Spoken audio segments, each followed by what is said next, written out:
Hi, welcome back to Knack Hacks. My name's Jess, and today we're going to talk about what you need for a pit area.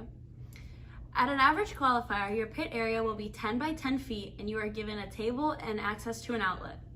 But your pit area is more than just where you stash your robot and tools in between matches. Your pit area is the face of your team and what other teams and judges will see when they come to connect with you. So, it's important to have team handouts, whether that's buttons or flyers for your team.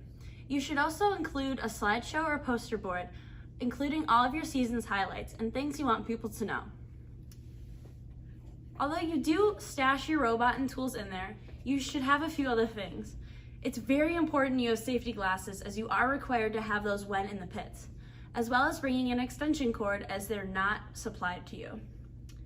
It's also extremely important that at all times you have a team member within your pit area, as judges and other teams will walk around to learn more about your team and ask you questions.